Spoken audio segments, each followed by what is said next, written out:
It's too fast. How could you even tell what's on? I can tell.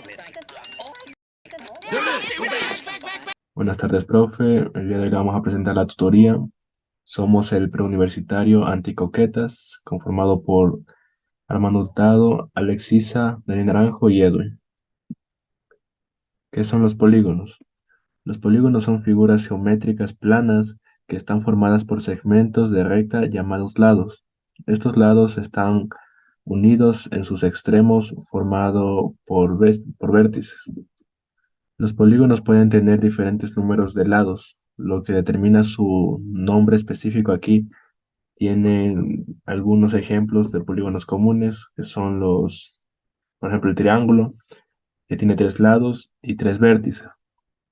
Puede ser equilátero, todos los lados y ángulos iguales, isósceles, 2 lados y 2 ángulos iguales, o escaleno, donde todos los lados y ángulos son diferentes. El cuadrilátero tiene 4 lados y 4 vértices. Algunos ejemplos de cuadriláteros son el cuadrado, eh, también puede ser el rectángulo, el rombo y el trapecio. El pentágono tiene 5 lados y 5 vértices. Todos los ángulos internos en un pentágono suman siempre 540 grados. El hexágono tiene 6 lados y 6 vértices. Un ejemplo común de un hexágono es el panal de abejas. Son hexágonos. Ya. El heptágono tiene 7 lados y 7 vértices. El octágono tiene 8 lados y 8 vértices. Existen varios ejemplos de polígonos con un número mayores de lados, como el dodecágono, el decágono y así sucesivamente. Las principales características de los polígonos son figuras bidimensionales. Eso quiere decir que todo polígono tiene 2 dimensiones, la altura y el ancho. Las figuras bidimensionales no tienen la tercera dimensión, que es la profundidad. Por lo tanto, los polígonos no tienen peso ni volumen. Las figuras cerradas. Todo polígono, para que se considere como tal, debe ser cerrado. Esto quiere decir que tiene que tener ángulos y la figura no debe estar abierta. Si una figura de los lados no se une con un extremo con el otro, no se trata de un polígono.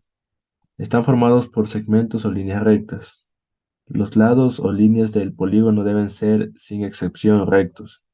Si alguna de sus partes o lado de una figura geométrica es curva, ya no se trata de un polígono. Elementos de un polígono. Los lados son las líneas que forman la figura. Un polígono debe tener como mínimo 3 lados y no existe un máximo de cantidad de lados. Un polígono puede ser, un ejemplo, el triángulo, que ya lo dijimos, y así los que ya les mencioné anteriormente. Los vértices son las uniones o intersecciones que se producen al unir 2 lados o líneas del polígono. La cantidad de vértices de un polígono es igual a la cantidad de lados de la figura. Los ángulos son los ángulos que se forman entre 2 líneas o lados del polígono y que tienen una cierta inclinación o graduación. Ángulos exteriores son los ángulos que se forman entre uno de los lados y una línea por fuera del polígono. Ya. Las diagonales son líneas que se pueden unir dentro del polígono entre un vértice y otro no consecutivo. La cantidad de diagonales que se pueden trazar en un polígono dependerá de la cantidad de lados. Cuantos más lados tenga un polígono, más cantidad de diagonales se podrá trazar. El triángulo, por ejemplo, es un polígono que no tiene diagonales. Además, los polígonos regulares tienen centro, es el punto que equidista entre todos los lados y vértices de un polígono regular. El apotema es la distancia entre el centro del polígono y cualquiera de los lados. El ángulo central es el ángulo que tiene su vértice en el centro del polígono y sus lados. Se forman al unir ese centro con dos vértices consecutivos del polígono. Muchas gracias. A continuación, mis compañeros le van a seguir dando información. Buenas noches, profesor. Somos el grupo de tutoría conformado por el enrutado, Alexisa, Daniel Naranjo y Evan. En esta semana hemos visto un poco sobre polígonos y a la vez circunferencia. Como que reforzando lo que vimos la semana pasada, porque no hicimos las preguntas adecuadas y hicimos unas nuevas preguntas. Pero también les voy a hablar sobre la lectura que tuvimos, que nos mandaron esta semana. En esa lectura hablábamos un poco sobre el sistema sexagesimal. ¿Qué nos dice el sistema sexagesimal? Nos dice que en un grado podemos verlo como que sean 60 minutos. O sea, en un grado equivale a 60 minutos. Un minuto 60 segundos.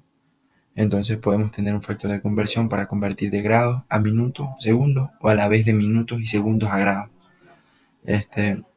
A la vez también vimos funciones trigonométricas, que pueden ser estas, que nos dice que el seno de un ángulo es igual a cateto opuesto sobre hipotenusa, o el coseno del ángulo es igual al cateto adyacente sobre hipotenusa. A la vez la tangente es igual a el cateto opuesto sobre el cateto adyacente, pero también podemos tener que la tangente es igual al seno sobre coseno. Y esto simplificando nos quedaría cateto opuesto sobre cateto adyacente. Entonces también tenemos las otras que se han hablado en la lectura, que pueden ser Pitágoras, y también saber de dónde sale. Algunas otras funciones así trigonométricas como las que tenemos de seno y coseno.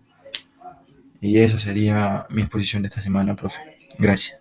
Geometría del triángulo rectángulo, lo que leí en el capítulo 8. Y iniciamos con los ángulos centrados o en posición normal. Y esto nos dice lo siguiente: en estas condiciones se le llama ángulo central en el punto OPQ, que el ángulo sería en el punto O está en la posición normal a todo ángulo orientado cuyo vértice es el origen de coordenadas y cuya semirecta inicial coincide con el semieje posición de las abscisas. También se le conoce como ángulo posición normal porque está ubicado en el mapa, en el plano cartesiano, que está en los puntos, tiene las coordenadas en X y en Y. Luego tenemos los ángulos congruentes, que nos dice son ángulos que tienen sus lados coincidentes. Sin embargo, dichos ángulos no son iguales, diferentes en ángulo entero de giros completos. Se llaman ángulos congruentes. Ya, de lo mismo